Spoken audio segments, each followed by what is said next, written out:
In the fantastical shared world of Sea of Thieves, the freedom of the pirate life awaits as players embark on their own epic multiplayer adventures. Our catchily titled Update 0.1 signals the start of the Sea of Thieves technical alpha phase, and with it, some lucky players from our Insider program will get to experience the thrill of the hunt as they sail the seas in search of hidden gold.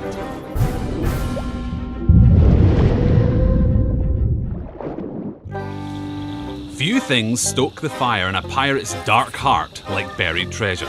In Update 0.1, there could be riches hidden beneath the sands of any island out there on the open sea. But all great adventures begin with a promise. And that's where our maps come in. When you embark on a treasure quest in this update of the game, you'll have a map to get you sailing in the right direction. In this case, a classic X marks the spot style map. You and your crew will be relying on this map, first to pinpoint the island, then to dig up the treasure. Making this a little bit easier is the map table on your ship.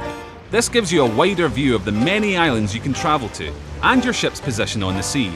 By comparing the islands on both maps like some kind of ingenious pirate detective, you can plot a course and get your treasure hunt underway. Ideally, at some point you'll make it to the right island and face one more test of your crew's cartographic skills to track down the buried stash. There won't really be a giant red X in the sand, so you'll have to use the island's landmarks to find your way. Just like birthday celebrations and riding a seesaw, digging for treasure is much more fun with someone else.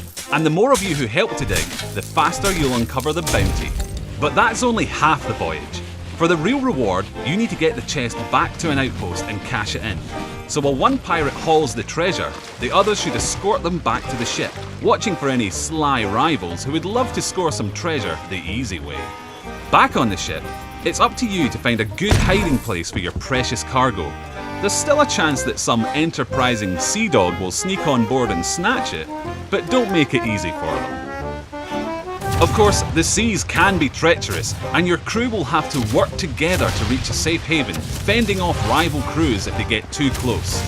This could be a chance to test your blunderbuss or pistol by boarding their ship, to engage in a friendly exchange of ideas. If that doesn't go to plan, you'll be taking a trip to the Ferry of the Damned because, well, you'll be dead. But don't worry too much. If you and your fellow lost souls ask the captain nicely, he might escort you back to the real world and you'll be back in action. So what happens if your whole ship goes down? Well, as luck would have it, some friendly mermaids will be on hand to rescue you and your crew. Because that's what mermaids do, apparently. If, after all this, you eventually get back to an outpost with your ill-gotten gains, head to the shipwright who'll happily exchange it for gold. Well, maybe not happily, but she will exchange it. One quest, well and truly smashed. This is just a first glimpse of what's to come in Sea of Thieves, and we look forward to showing you more as we set sail through our technical alpha phase and beyond. Cheers! Playtest it for the amount of time it takes to walk from one place to another place, or what views you can get from certain angles. Thieves Haven is a good example of how that. But obviously, once we've got the size roughly how we want it, we can then start from distance. You want it to look cool near a sunset. Right? Yeah, where the silhouette plays up on the horizon. Exactly. Ship battling and the other fun stuff we can do in Sea of Thieves. We want to make the islands as memorable. Exactly.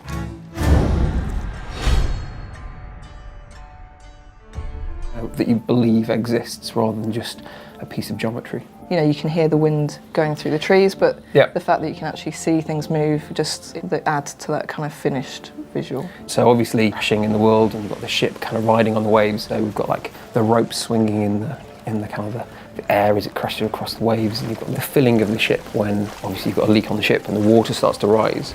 It feels like it's sloshing about. Yeah. So there's physics within this world. Obviously, we're trying to create quite Yeah. and kind of has history and life to it. It takes a lot of work. Yeah. So we need to look at what elements make sense to put time into. We knew we were going to have a pirate kind of bonding together. So it needed to be something that had a sense of kind of joy around it and kind of like creativity. It needed an art style that kind of tied it all together. So raw gestures rather than actual really tiny granular detail. And by doing that, we just kind of like pulled a lot of that small detail out with all this kind of interest, and it just didn't get bogged down or heavy. We spend a lot of time looking at actions. Yeah. So you can see that ship on the horizon, and it's got that really nice kind of form. And we're doing a lot of things with the distance as one-tone colour. And that carried through a lot of things where we're kind of refining our shapes or removing that detail in all of those areas. So pushed, because you want all the different characters, shapes and sizes to have a different feel to them, to be unique in themselves. Yes, so within our world it was very important. All of these elements that we bring together and they create this experience. And when it all does come together, it's all about making this kind of... There's this big ship with several decks, and you want this to sound different depending of what happens outside. The water is more creaky, the boat is. Yeah, it's nice to almost make this ship feel like it's alive. It's like another character in the game. Just being in the brick deck, and you can hear the ship creaking and the water lapping. I think so when the cannonball hits the hull and the water coming in. For example, if you lower the capstan or the sound of the sails flapping, you want to be enveloped by all of this. We use reality to the audio. We actually got the ship system and the water system, so where those two come together and they meet down, you are still gently rocking. So we've got sort of a few creaks that play in those sort of conditions. It's come down and the capstan raises, you have bow wash emitters that can spray the bow, and then you've got a general wash of just water displacement. We've also got kind of a wake sound as well. And obviously the crow's nest all the way down to the depths of the ship, you kind of get an audio journey. Putting all those together. Sailing, or they're fighting, or they're drinking, or they're camaraderie in a crew. We want to kind of give players all of rival density. It's almost like rival crews on the ship. That's what adventure is in this game. It's just island hopping or just kind of sailing wherever you want, kind of either following a map or not following a map, or just kind of doing what you like. It's this sails on the horizon, it's another player or another group of players, and you don't know what they want. I mean, if players want to go adventuring in that world on their own, that's definitely a kind of a possibility for those. Nobody, sometimes you might see another ship, sometimes you might come across 2 or more ships in at one time. I think focused on creating compelling cooperative mechanics that could bond players together in an intuitive and immersive way, working together in dynamic force within the world that players can take advantage of by raising and lowering their sails and angling them into the wind. Really immersive. So we consciously avoided things like crosshairs on screen because we wanted you to feel we've been adventuring on an island, we've seen another ship, we've all dashed back, we've got on the anchor together, we've worked together on the sails to angle them into the wind. Stars of the game. Yeah, we did research on what other people were doing. We looked really good. Yeah, all those different layers from yourself or from the rendering team, light behaves when it hits it. Yeah, so obviously we needed to make the water look good. We've got great looking sunsets where you see the reflections and all the sparkles on the water. Yeah, and I think it's great, isn't it? Because you can start in the morning just as kind of nighttime finishes. Yeah. On the surface of the water, you know, right, it's going to get a bit brighter now, sun's going to come. You kind of read the time of day almost ahead of time if you look at the water. Yeah. Because of course, if you're having a naval battle, then you can't have different ships that are bobbing up and down different time.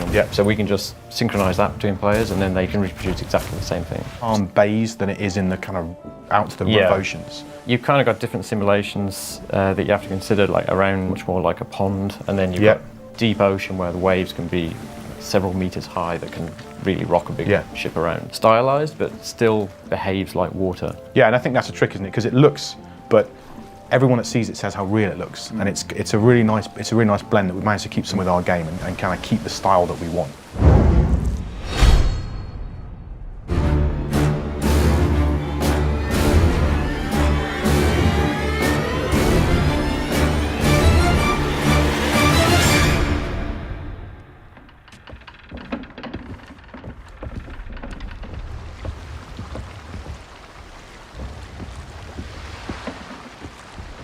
Hi, everybody.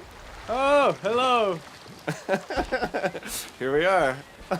Stay back. Stay back. Ye foul beasts. There we go. See? That's so cool. Help me out. More people can do the anchor thing. Nom nom nom nom nom nom. The main mast sails still need to go down. Oh, they're down. They're down. They're down. We're sailing. Dude, which island are you going to? Which island? The farthest one in the distance. Are we emptying it? This was the best idea. I don't know. I can usually walk a straighter line than this. Oh my god. Oh, you guys.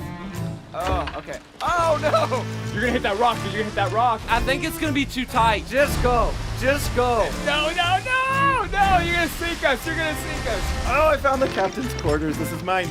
Mine. Okay, so the sail's blocking my vision, so you're gonna need to tell me where to steer. I'm looking at the water, Chad. Shut up. Guys, We gotta get. Oh! Go to the boat. Go to the boat. Oh my god! Oh no! Raise the anchor! Set the sail!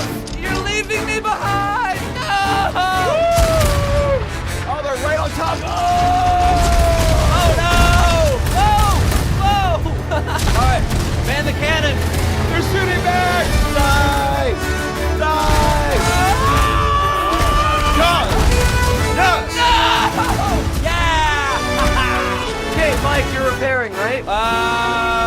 We're sinking. Oh, dude, we're gonna drown. It's water down here. What do we do? What do we do? I don't know. Bail! Bail! Bail! Bail! We're screwed. We sank up, yeah! No! There's a ship to the left, to the left. Oh my god. They're going down, yeah!